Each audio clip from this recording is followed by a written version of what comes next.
Welcome to the Gainin Fast on Memphis podcast with Aaron Shriver, brought to you by Arlo Revolution. Each week, Aaron connects melodies and memories with fans and artists from all genres of life. When all else in life is gone, only music will be left to leave the legacy of life's adventures. Please welcome your host for the Gainin Fast on Memphis podcast, Aaron Shriver.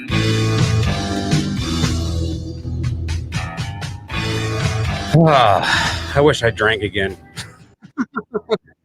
Every week we have problems and fun and everything else, but we're live now. Go ahead and share this feed if you guys can. This is the feed. I don't know if it's probably my audio from that video that I was playing, but hey, this is the fun thing of doing live. So yeah, not you guys. Sorry. What's up, guys? So Facebook kicked us off again. They're always changing something somewhere, somehow, some way. So if you guys can out there, go ahead and share the feed. Drop where you guys are from tonight. Yeah, let's kick this show off. So thank you once again for joining the Gainin Fast on Memphis podcast. This is season 3, a place where we connect melodies to memories, both fans, artists, and some of the most interesting people in and around the music community. I'm your host, Aaron Shriver. Tonight, we're presented by our good friends over at Arlo Revolution. I don't know if you got to see the video, but it did play somewhere. But yeah, I don't know what's going on, guys. I'm just trying to think. So, but yeah, we are presented by our good friends over at Arlo Revolution, cinematic wedding films, music videos, and promos. Find them at arlorevolution.com. And then our on-screen sponsors tonight, Art on the Higher Wire by Joe L., as well as Corey Oliphant and the Original Church Choir. If you're looking for ways to support the show, I'm going to go ahead and share the link in our chat tonight for our Patreon. So that is our heart and soul of the show. We talk about it every week. And it's fun because we're like 33 people away from having 100 Patreons. I'm going to do something cool. I don't know what it is. We're going to throw something cool for you guys on over there. But next 5 weeks, we're going to have some really cool after shows coming up. And you got to really be a part of these because we're going to kick them off tonight with our guest tonight. And then our guest in a couple of weeks, we're going to have another after show. So if you're part of this Patreon, you're going to get some cool after shows with that. But so if you guys are looking for ways, check out our Patreon. We shared the link in there. We currently have room for 2 more on-screen sponsors if you're looking to share your logo and get it displayed anywhere today. If you can't share on Patreon today, if you could I can't even talk tonight. See, I get thrown off whenever we have issues. If you could share, and subscribe anywhere you find the show, the biggest being Apple Podcast. And if you are listening to this back on stream, join us live on Tuesday nights. We are currently live as Facebook allows us to, but we do like to have questions from people that are watching in our chat. So we want to be interactive. So if you could join us live on Tuesday nights and not just listen on Apple, hey, that'd be fun. Let's see. Yeah, we're good with all that fun stuff. So let's go ahead and talk about real quick our Patreon once more, because our current contest is going to be a fun one. Go ahead and load this up real quick. So next week, we have a special guest coming in, Mr. Jim Mazza, which a lot of you guys have or know who he is.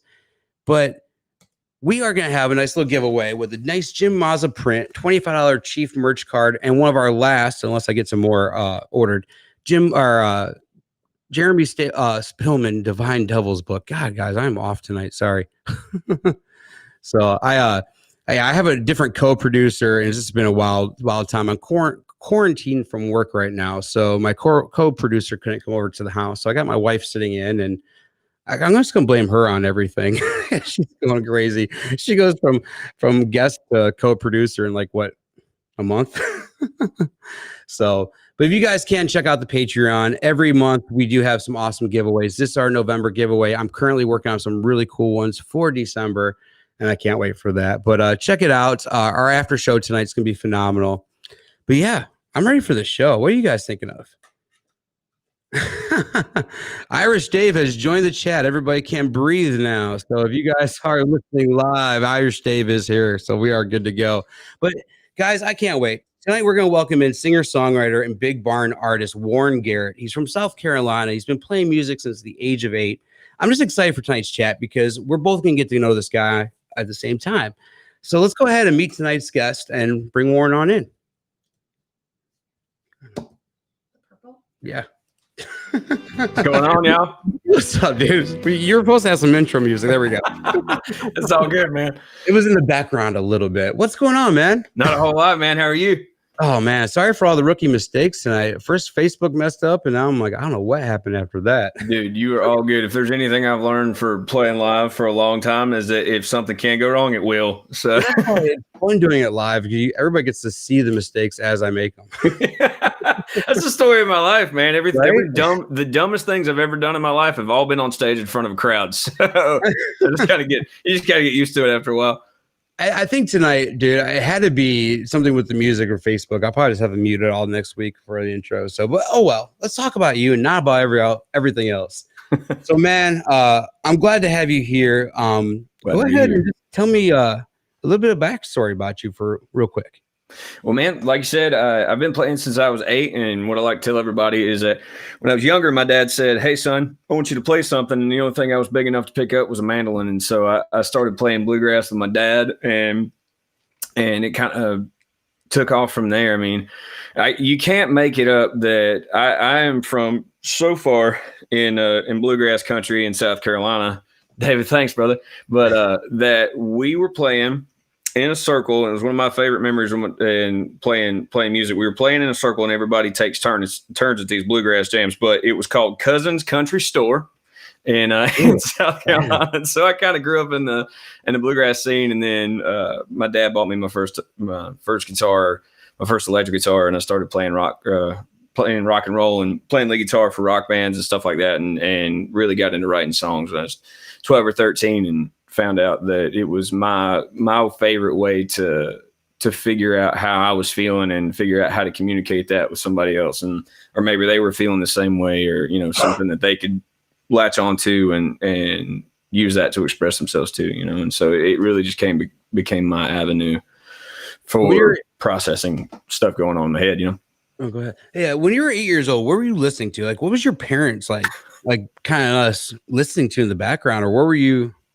What were you the tunes in the household then? That's a cool question, man. I've said this a lot, but the first 2 CDs I ever stole from my mom were Hank Williams Jr. CD and the Stevie Ray Vaughan CD. But even when I was younger, my dad would listen to everything from Waylon Willie and Led Zeppelin to church music and bluegrass. And so I really got to go into it all. And then I started working at a guitar store and got really into some jazz guitar players and some really kind of farther out there stuff from a guy that grew up playing country and bluegrass. But it was just my love for music and my passion, and I wanted to hear and experience and learn it all. You can definitely hear that in a lot of your songs that I was listening to today, is the background of your music. Because I was growing up a lot, like my dad was like Aerosmith and like Led Zeppelin. My mom was Patsy Cline, Vince Gill, all that good stuff. So you can definitely hear the different tunes in you in all your music. So, but what were you guys writing? You said you're writing music like at 8 years old, 10 years old. What were you guys writing at those ages? Well, I said writing. I mean, more so my dad's written songs kind of in the same reason, the same way. I watched my dad write songs to process things going on in life and really use that as an outlet. And so I think I always had that as an example. I didn't start writing until I was like 12, and I'm sure it was over some girl I had a crush on, and something stupid like that. But I think one of my first songs I ever wrote, I was like 12, 13. It was like about my first girlfriend. Yep, absolutely. There's been a lot of men that started writing for the same reason.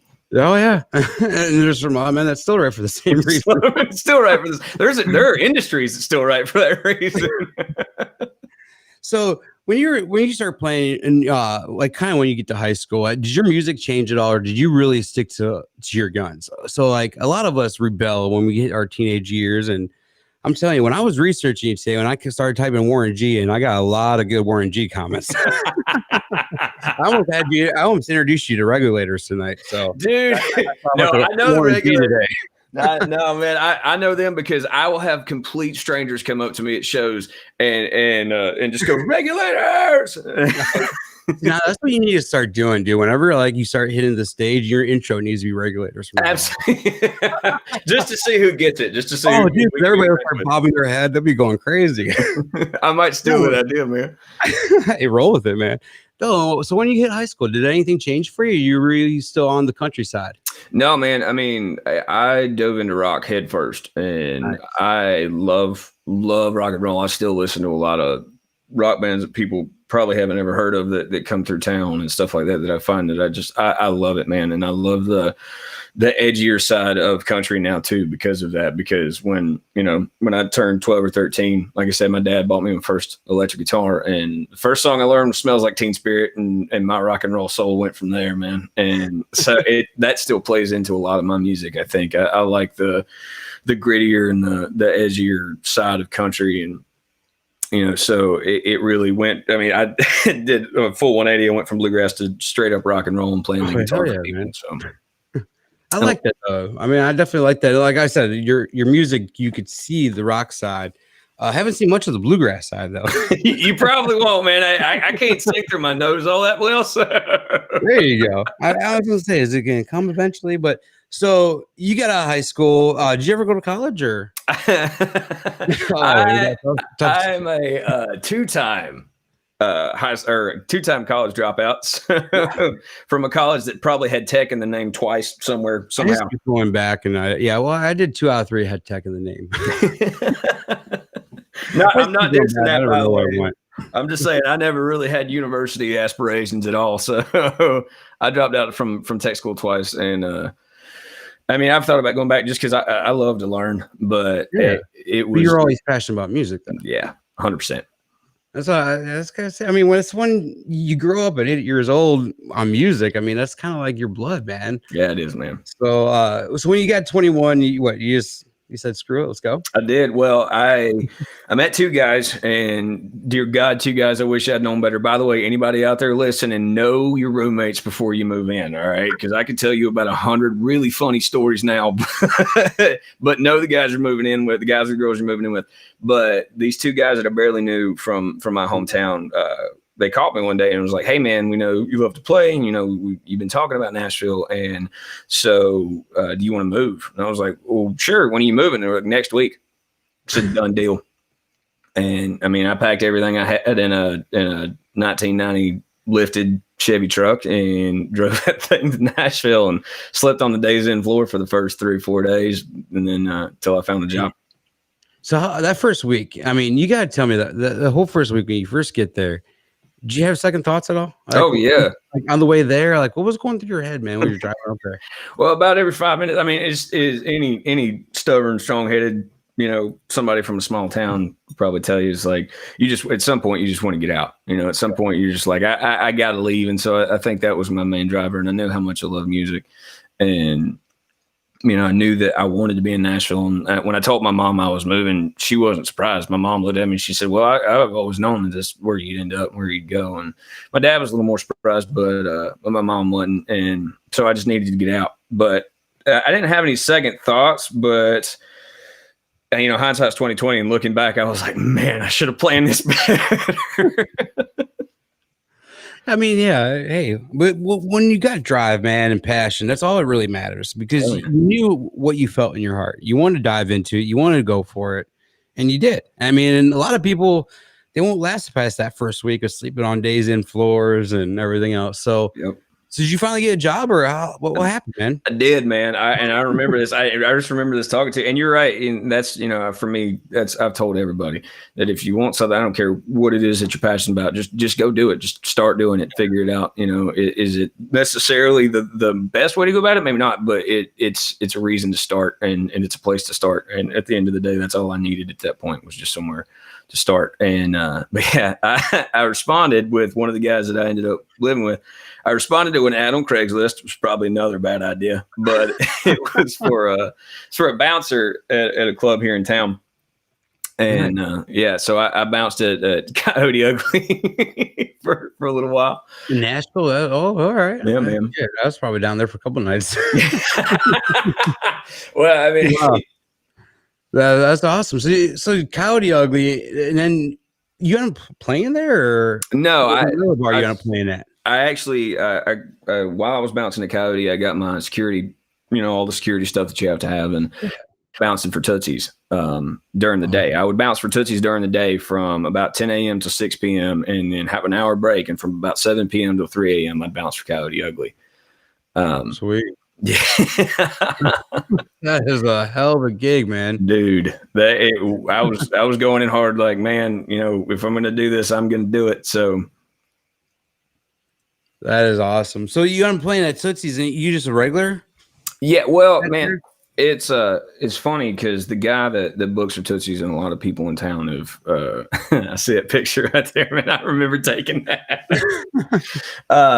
But the guy that books the music for Tootsie's and a lot of people in town have come up through there and have met him. His name's John Taylor, and okay. He'll always be the guy that gave me my first shot in town.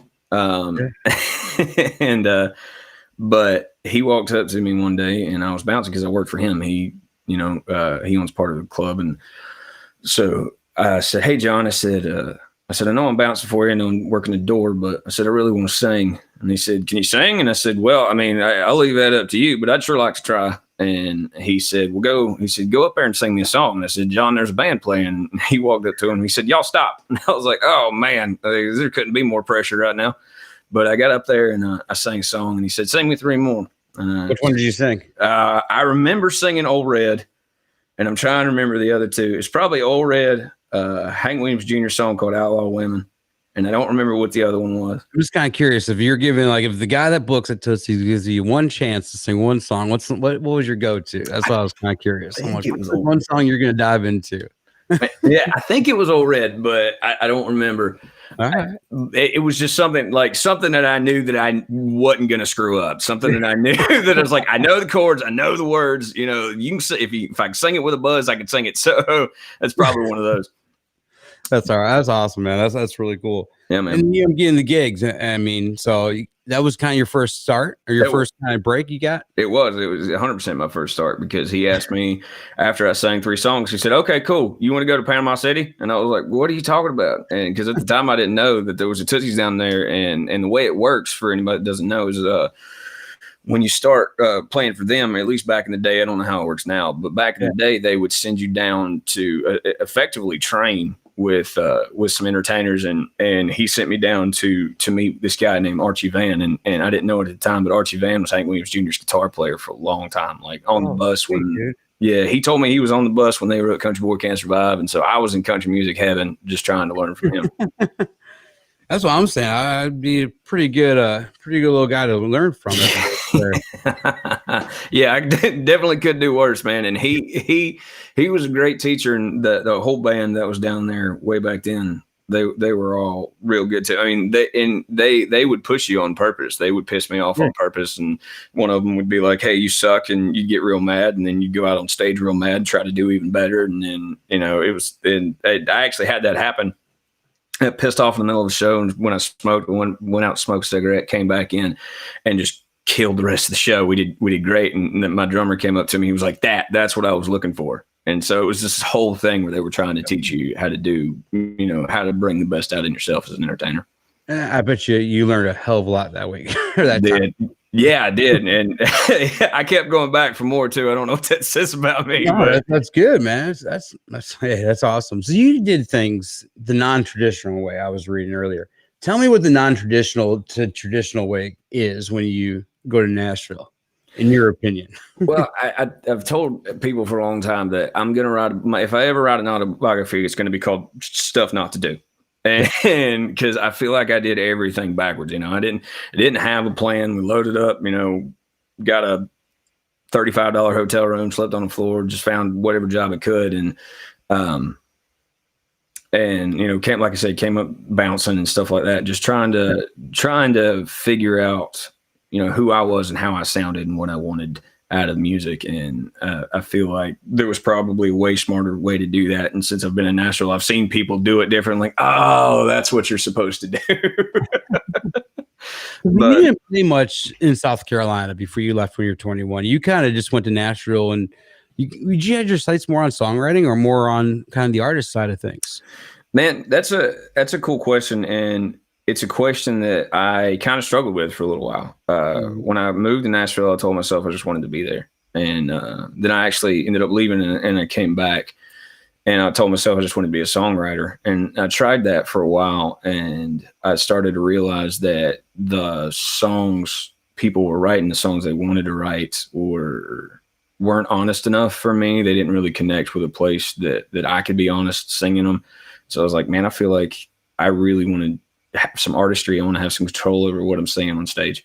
I want to have a little more ownership and a little more honesty. And if I'm going to sing a song for anybody, whether it's 3 people or 30,000 people, that I wanted to mean it, connect with it, and actually be able to connect with a crowd. And so I decided, man, I'm 100% in. I'm an artist, and I want to say what I want to say and connect people in a way that maybe not everybody's doing right now.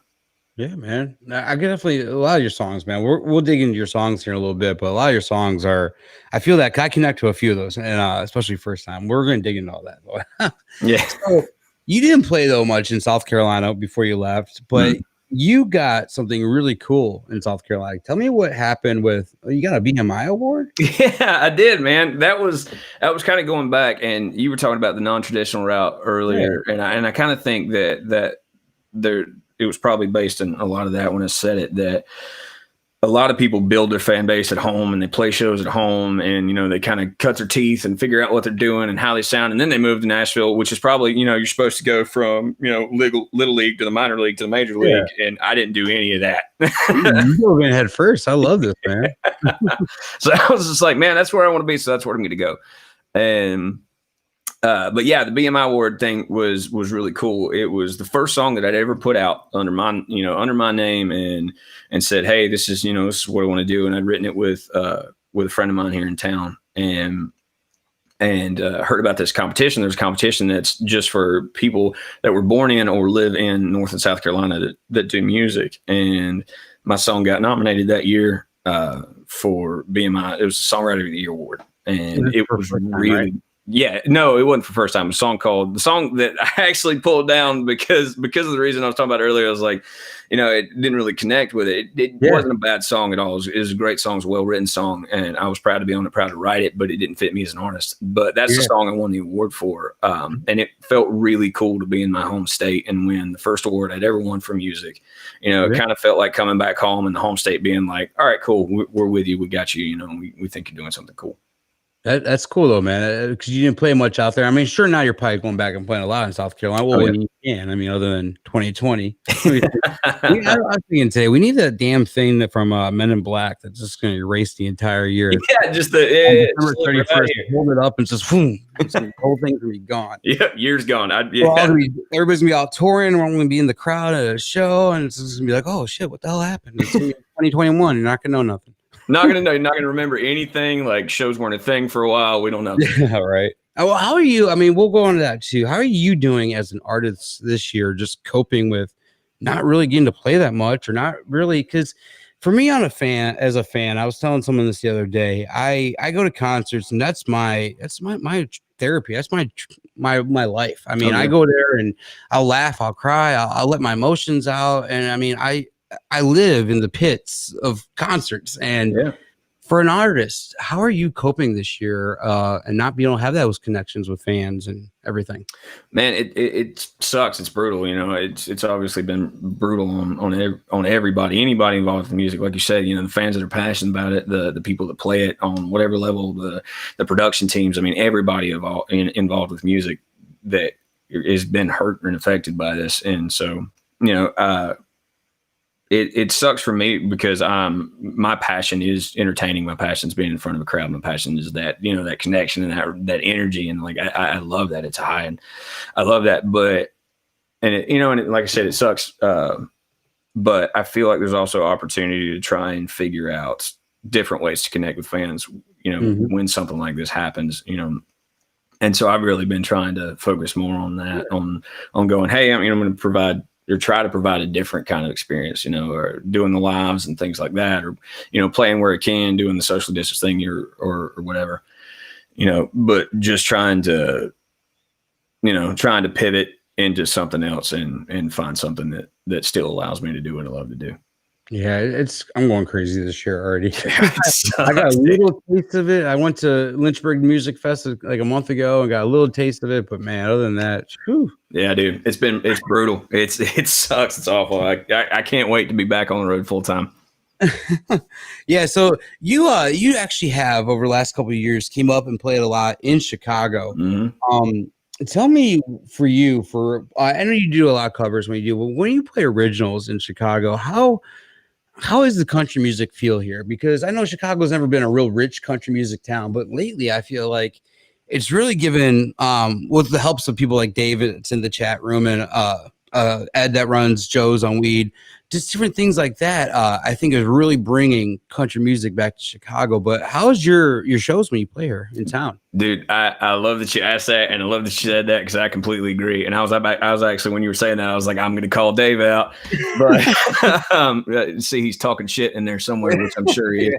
But I'm practically blind. I can't see what they're saying, but I'm just going to assume he's probably talking shit. But I love Dave, and I love the island, love playing there. And I tell people all the time that I have more people that show up regularly to my shows and know my songs and that are engaged and are passionate about, up and comers than I do anywhere else. Mm-hmm. And I love Chicago. I love playing Chicago. I love the people there, the fans there. And so it's one of my favorite places to play, one of my top 3 favorite places to play. Cause you're right. I mean, there's a love for country music and that's starting to be met by those guys. And, and people really respond to it. I love Chicago. I love what Dave's doing over there, man, at Emerald Isle, because I mean, he's bringing in different country acts from Chicago that we wouldn't really get out here. Yeah. And Angie's saying Chicago is the largest country music market in the US, but like it wouldn't really show it in radio. They just up and vanished one of our one of our country stations here. Oh, shit. Just disappeared. They turned it into a rock station overnight. So it's always iffy, and that's why it was Chicago. I always see, like, I know they have big festivals, and we're not doing festivals this year, but they canceled a lot last year. Because I always see Chicago being a different market for country. You never know what's going to happen. Oh yeah, yeah. So, I do like when you come up here, because I hear you have a good following up here. Man, I love it. Like that's what I was saying, and it makes me feel good that, if you can go up to a city like Chicago and people are still coming out and they know the words of your songs and they're, they're supporting you. And it's like, all right, this is awesome. These people need, love, and want country music. Oh yeah. I love it, man. I love being around here because you get to see some of the rare stuff that Dave's bringing and Ed brings. Man, we need to get back on. Dave shows back going again. Dave brings some heavy hitters through there, man. We always make them sing Freebird and Wagon Wheel out here.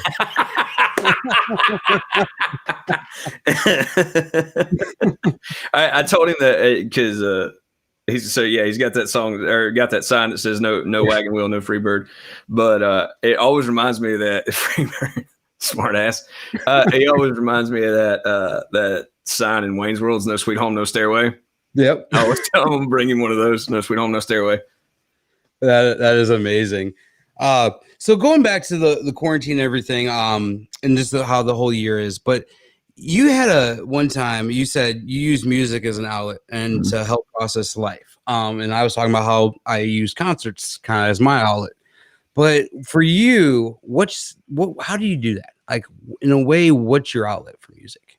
Man, I feel like it's my, some people journal and paint and some people build things and, whatever your outlet is to express yourself. And because I don't feel like I'm overly, an overly emotional person. And so what I do with all that is turn it into something creative for me, I want to say something that I'm feeling really strongly, but I want to say it in a cool way. I want to say it in a way that reflects me, and reflects my creativity. And so really, I mean, just like I associate it like any other art, just the expression of emotion and expression of yourself and, pouring a part of yourself into something that you create. And that's really what it is for me, what it always has been. And I got away from that for a little while. And I'm starting to come back to that in the songs that I've been writing, especially over the last couple of years. I really started to come back to going.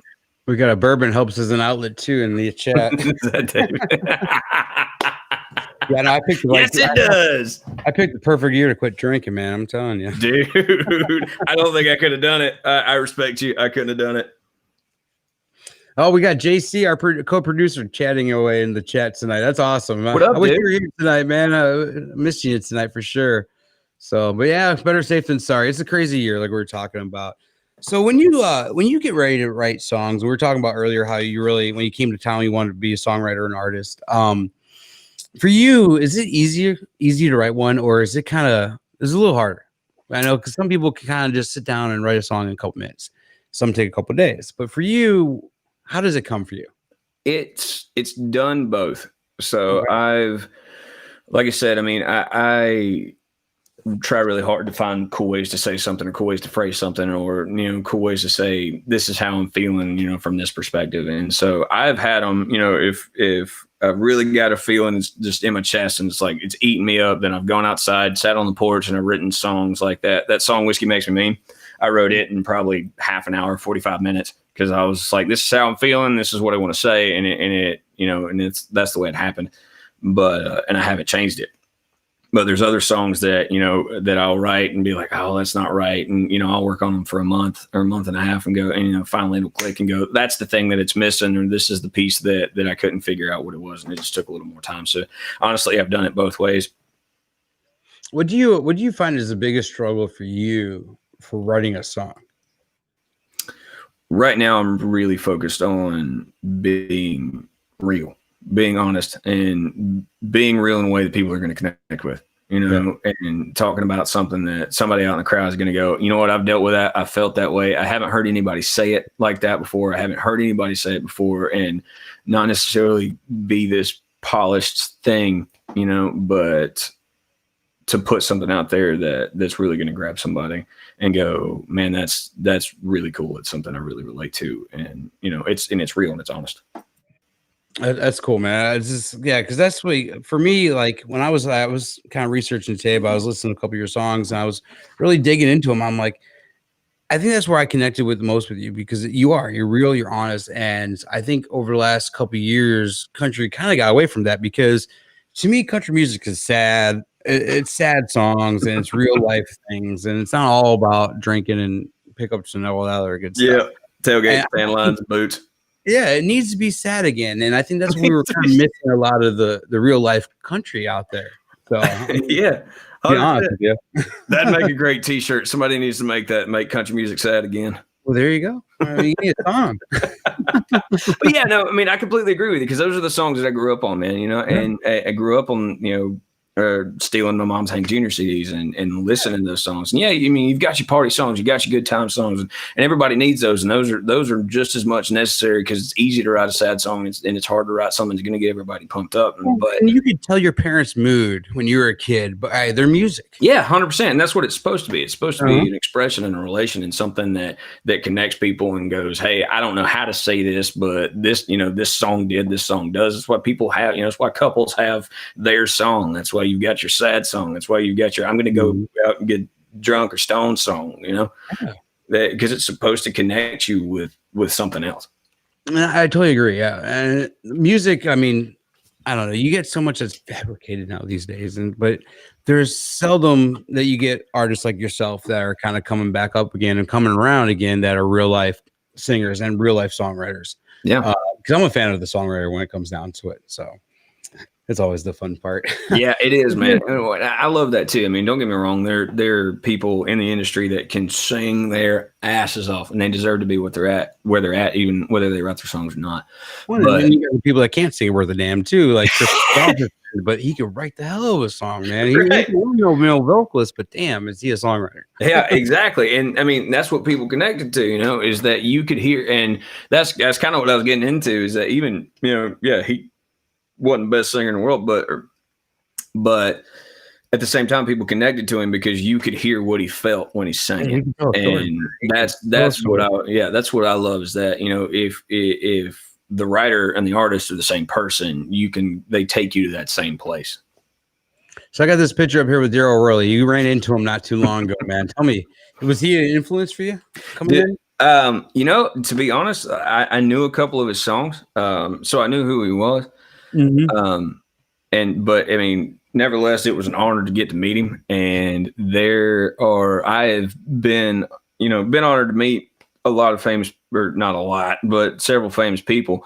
And man, some of them can be real let down, and some of them can be assholes. And there was the exact opposite of that. He was phenomenal. Dude was humble and kind. I mean, just wanted to hang out with you, and just one of the coolest people I've met. And for me, it always kind of reaffirms my hope in people being good to other people, no matter who they are or who you are. That if you're good to people, it makes a difference, and that's how he was. He's awesome, man. I was like a kid in a candy store getting to hang out with a country legend, man.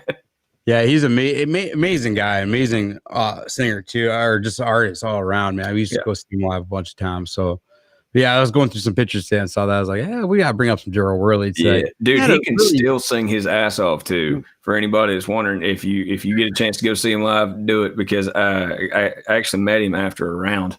Angie, no, I wish, but he was playing around for a benefit, and I got to hang out with him, meet him after, and went down to a different bar with all of them. And he got up on stage again at the bar we went to, because everyone in the band knew him, and that man can sing his ass off. I was so happy to be there. It was so cool to get to see. Yeah, he's definitely a big fan. I'm a big fan of his. Just a lot of his older stuff, and a lot of his songs all around. Just enough about him. You had a really cool announcement today, and I want you to talk about it a little bit. Yeah, man. Yeah, thank you. So everybody, I finally have a shirt with my name on it. It's the first one. It's the first merch shirt I've ever had. It's the first shirt I've ever had with my name on it that we're selling, and I am so excited about it. Speaking of feeling like a kid in a candy store, man, I'm so excited to be able to offer that, and and see the Warren Garrett T-shirt out there. So yeah, it just dropped tonight, and it's on my Instagram. It's on my Facebook. All the links for that. That is awesome, man. Yeah, I got tipped off last night about it was coming, so I'm definitely. I shared the link for your PayPal link in the comments, so you guys can go and check that out. That's also, if you guys, while he's playing tonight, if you guys want to send him a few bucks as a tip or anything, you can use that same link that is in the chat. But yeah, go ahead and click it over, and you can send over your size and everything else, and he'll take care of you, man. And nice little Christmas present, a little stuff down the stocking for everybody, a little Warren Garrett shirt. Absolutely. Buy your mama one, buy your daddy one, buy your ex-boyfriend and girlfriend one. Do they come in onesies too? They will now. No, we talked about it. They definitely will now. So yeah, absolutely. That's what I'll be wearing for my next show. Oh, hell yeah. Oh, a onesie? Warren Garrett onesie? Absolutely. Oh, shit. All right, guys. Next time you play Chicago, I can't wait to that show now.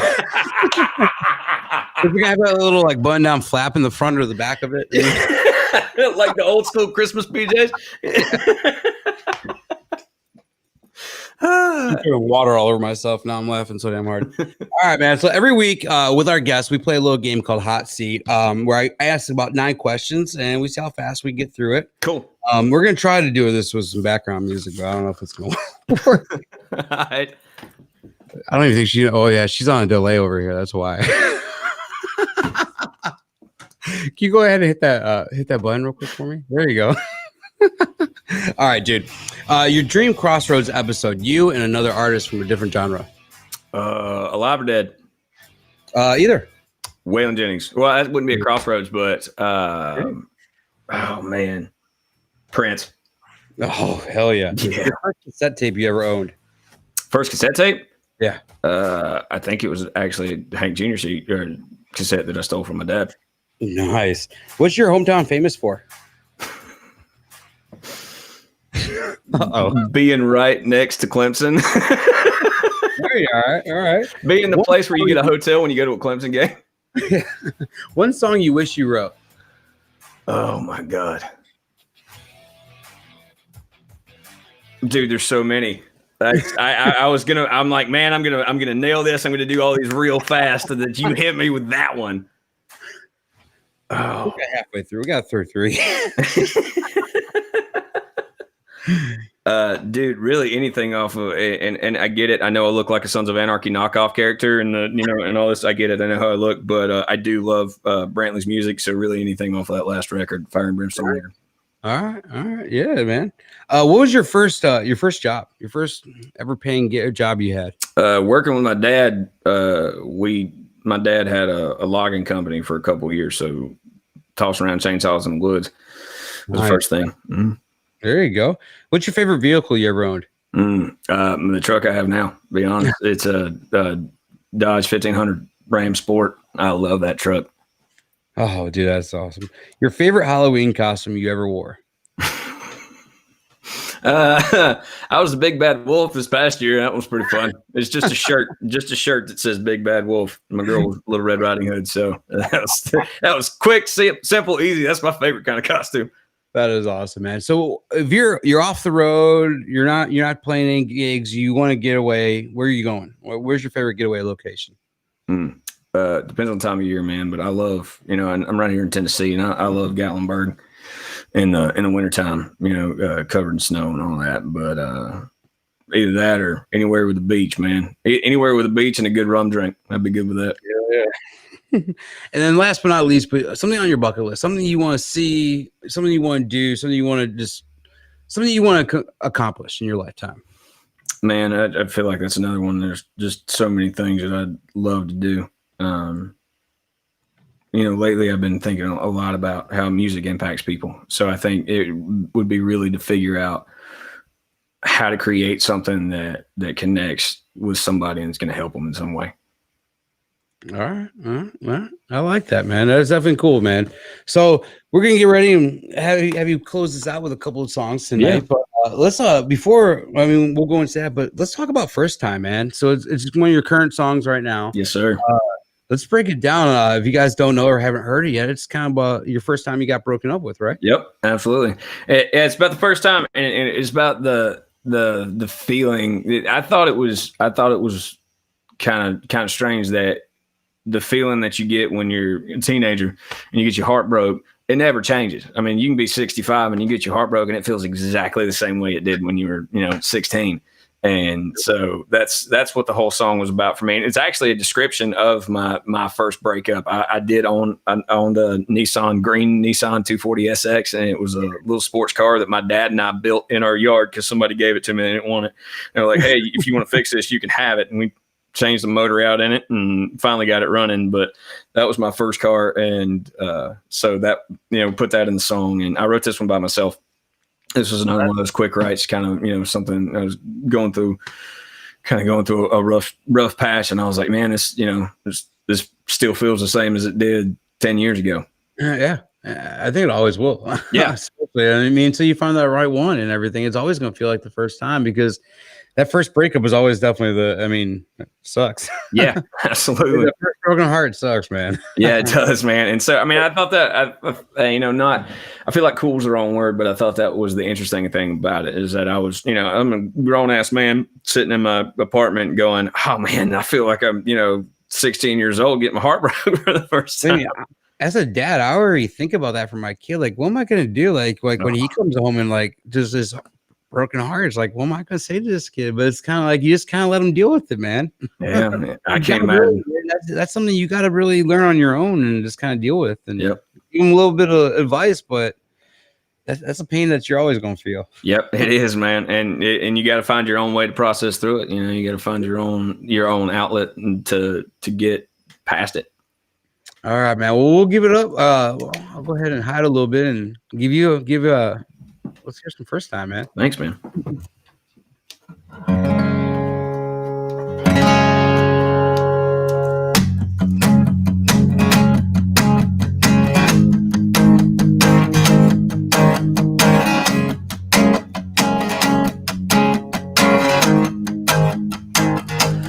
Thought it'd be different now. I'm a little older, maybe somehow I've grown a little bolder, and turning that cold shoulder wouldn't feel so wrong.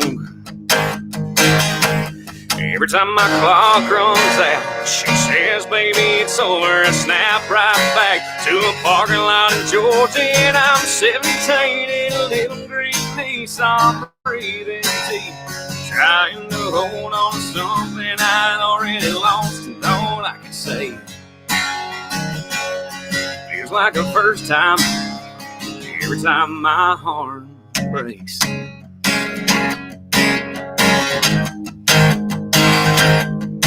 It's always the same, I never see it coming. Same old pain freight train hits me and keeps running. One day I'll pull myself off of those tracks.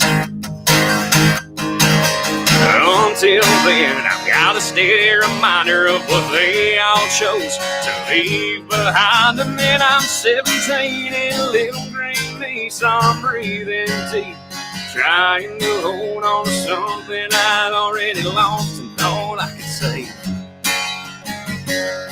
feels like a first time every time my heart breaks.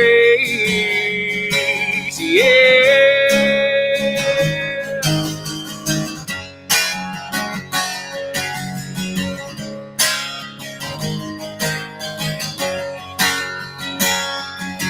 And I'm 17 in a little green Nissan, breathing deep, trying to hold on to something I already lost, and all I can say, yeah. And I'm 17 in a little green Nissan, breathing deep, trying to hold on to something I already lost, and all I can say feels like the first time every time my heart breaks. Lord, it feels like the first time every time my heart breaks.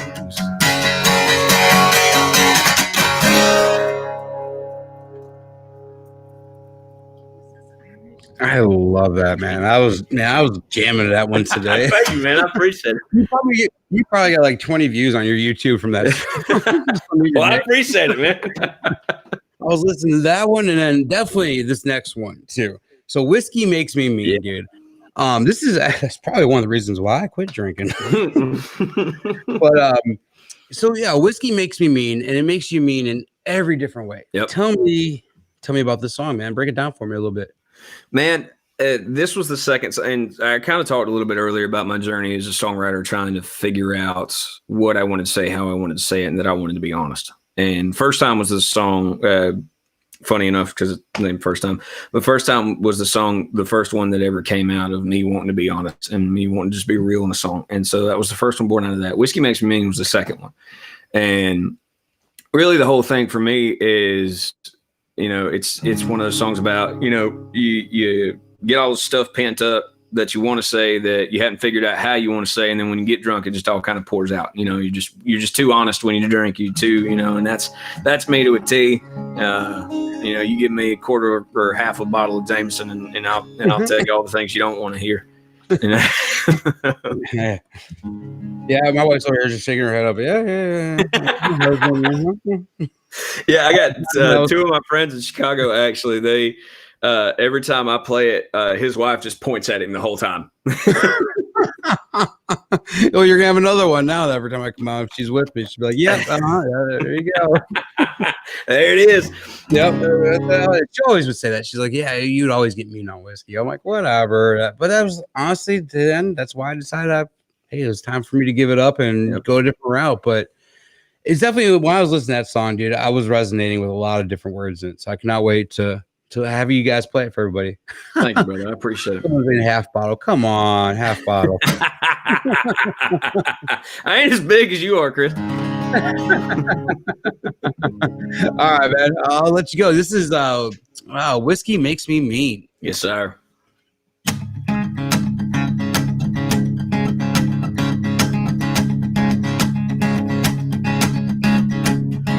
Sometimes I'll shake your hand, say it's nice to meet you, man. But it's the 10th time that we talked and you still don't know who I am. Sometimes I'll call my mom and I'll leave out all the problems. Lie and say that I'm just fine so she won't think I've got them.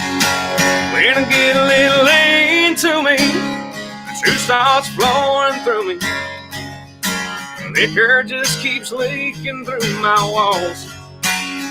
When I get on the Jameson, I hope you're listening. Sometimes a live when I raise my BAC. Whiskey makes me mean it. Yeah, whiskey makes me mean. I'm not saying that I'm a liar when I feel that Irish fire. It shines a light on everything I wrap up in barbed wire. When I get a little into me, the truth starts flowing through me. Liquor just keeps leaking through my walls. When I get on Jameson, I hope you're listening. Sometimes I lie when I raise my BAC. Oh, whiskey makes me mean it. Oh, whiskey makes me mean.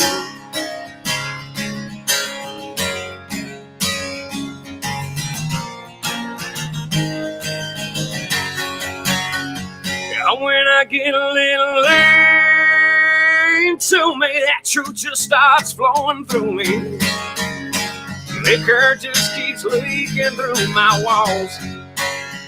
When I get on the Jameson, I really hope you're listening. Sometimes I lie when I raise my BAC. That green bottle will tell you everything I think it will. Whiskey makes me mean, yes. Yeah, whiskey makes me mean.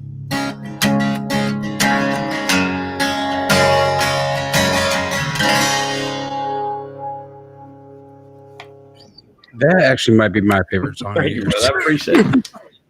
I love that, man. And I jammed Thank out you, that man. one. Well, this hour went by quick. Went by way too quick. So, but you'll be back in 20 minutes. Hey, you let me know, man. I had so much fun. Yeah, well, if you guys enjoyed what you guys just heard, we're gonna have him back in about 20 minutes on the after show. We'll share that link here in a minute and everything.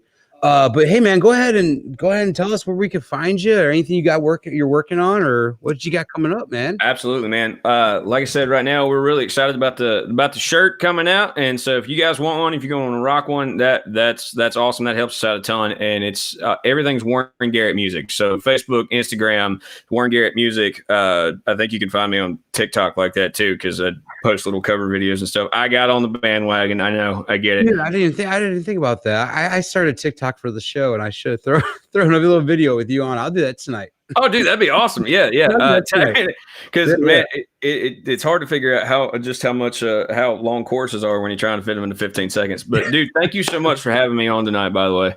Oh, dude, this is a blast, man. I'm so glad that I was introduced to you. I know you just played a buddy of mine's a Halloween party not too long ago, and we had a good time down to Tony's house. So yeah, man, we had a real good time out there. That was awesome. Oh, he's wild, man. It's always a fun party at Tony's house. my sister was in town. She had brought her boyfriend up with her, so I got to introduce them to her too. So that was a damn good time. That was amazing. All right, man. Well, it was a great chatting with you. Go ahead and take a little bit of break, and we'll get you back here for the after show in about 20 minutes or so. But yeah, we'll talk soon, man. Sounds good to me, brother. Thank you again. Thank you. All right, guys. That was Warren Garrett. What an amazing show tonight. I had fun. Yeah, filler and co-producer pretty good tonight. She's over here clapping. So it was definitely a good time. Yeah, JC's out there. I wish you could have been out here tonight too. We'll figure that out. It's crazy time right now, guys. Definitely be safe. Do what you can out there. Be safe in everything you do. I get to go stick that thing up my nose again in a couple of days and figure out what's going on with that. So that should be fun. Yeah, out of work for a couple of weeks, and yeah, we'll ride with that. But thank you guys for tuning in tonight. Next week, though, we are gonna have a little bit of fun next week because I have one of the coolest, most interesting people that I know on, because he's one of the badass artists that I know. So join us next week. We're gonna have a good time, and I can't wait for it. Next week's gonna be a fun one. I'll see you guys all next week.